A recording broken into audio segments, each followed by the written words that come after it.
So you've got your retirement annuity in place and you've got peace of mind. You're saving towards your better future, but in the event of you passing away, your money is protected. It's going to get paid to your beneficiaries, right? Wrong. In this video, I'm going to be guiding you into a huge mistake that members make when it comes to appointing beneficiaries. I'm going to be sharing with you the secrets behind the retirement annuity and why you've got to add this extra layer of protection when you're setting this up in place. Now, people only get to find this out when they pass away. Well, actually, their families only get to find this out when they pass away. So you can imagine the amount of stress and frustration that this causes because they were not prepared in advance. So in this video, I'm going to be guiding you on exactly that. Now, I'm Devan Naika, and I help retirees live the best life possible with the money they have. If you're watching this, I'm guessing that you want to get to that space of financial confidence. So you want to get to that place where you have enough money built up that it doesn't become a concern for you. You can enjoy life without this fear that you're going to run out. Now, one of the key steps here is making sure that you've got a beneficiary in place. So let's go and take a look at what happens with a retirement annuity. Now, starting point here is I want you to start to pay attention on the traditional approach, right? So what happens with a traditional life cover policy? So we'll say traditional here, and then next to it, we'll compare it to a retirement annuity. Now, traditional approach, which I'll say is a life cover policy, but this could also be some kind of savings policy. It could be perhaps an investment, depending on the structure, but any policy that has a beneficiary in place. So you have a beneficiary here that's in place. It's pretty straightforward because the insurance company just has to take a lump sum of money that you have, whatever you're insured for, if it's a life cover, whatever the savings value is, if it's a savings, or whatever your fund value is, if it's an investment. But whatever is there, the insurance company just takes all of it and pays it over to your beneficiary. It's simple and straightforward. Doesn't matter who your beneficiary is, as long as you've got a beneficiary in place, it's getting paid over. Now, what happens if you don't have a beneficiary? Well, the insurance company then takes this money and they pay this into your estate. Not the ideal thing, because what it means is when it's part of your estate, you will end up having to pay executive fees. You could end up paying estate duty, all sorts of costs on this money. But more importantly, it takes some time before this money eventually goes to the people that you love. So this is one of the reasons that you want to have a beneficiary in place or beneficiaries in place, right, to avoid that. But why is it so shockingly different on a retirement annuity? In a retirement annuity, first thing that I want to share with you is you don't own the policy. So you are not an owner of a retirement annuity. What you are is a member. You are a member of the retirement annuity, or you are a member of a retirement annuity fund. Now, that's the first key difference here, because when it comes to a traditional policy, you are the owner. Insurance companies call this contracting party. So you own this policy. It's yours to do as you please. But when you're in a retirement annuity, you're not an owner. You become a member of the fund. See, and as a member of the fund, you're enjoying benefits that retirement annuity fund puts out in place. Now, that's the first key difference. The second difference is, even though you're going to have a beneficiary in place, so let's put this on a different color. So even though you'll have a beneficiary in place here, or you could have beneficiaries in place, that decision doesn't rest on you or on your shoulders only. I'm going to say that again. It does not rest on your shoulders only. What do I mean by this? Inside a retirement annuity, you have trustees. Pardon me. So you have trustees, and it's the duty of the trustees to oversee the fund, make sure that everything's going according to plan. There's a whole set of rules that the trustees have to abide by. And one of which is this determination of beneficiaries. Now, in a retirement annuity, what the trustees look for is they look for financial dependence. So is the beneficiary that you've got in place financially dependent on you? Let's use examples so I can make this thing make a lot more sense to you. Assuming you put your spouse as a beneficiary, assuming you put your kids as beneficiary. And let's assume that you put, we're just going to use this, an example to make this look different. Say you put me as your beneficiary. So now you've got 4 different beneficiaries in place. Right? Now, when the trustees have a look at how you've set this up, they're looking to see who's financially dependent.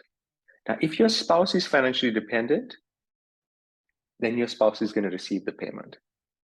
If you have kids that are financially dependent, then your kids are also going to have a payment.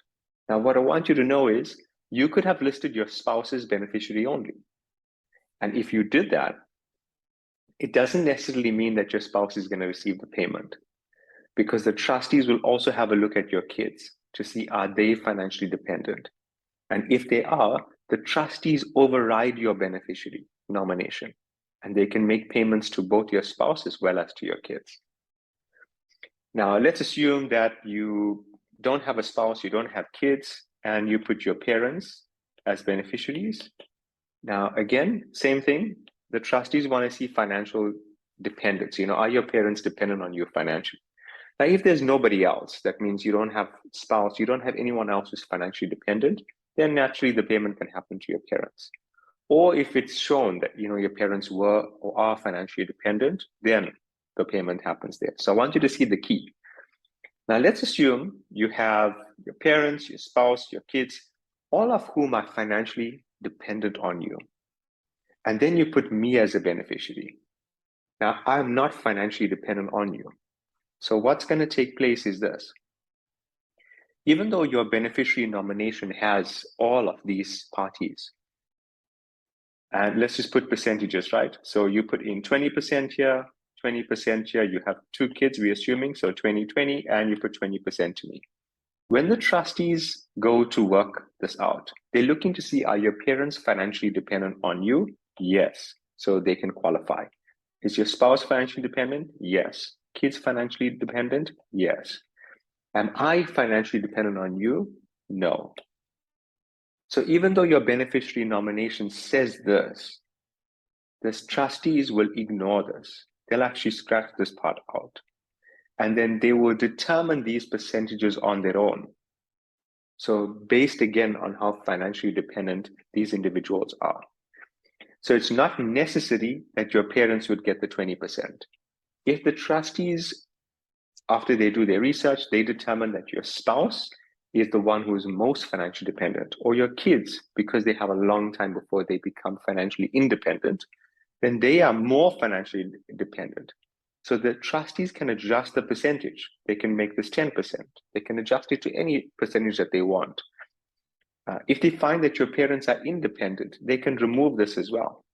So the key that I want you to see here is, even though you have a beneficiary in place, you need to know that it's not cast in stone that your beneficiaries will receive this money.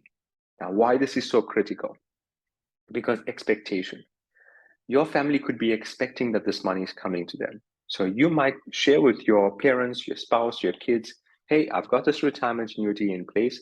It's built up to this value. And at some point in time, not around, it's coming to you. So they could have this expectation. Or even in your planning, you could structure it in that way, taking into account almost for granted that this is what's going to happen.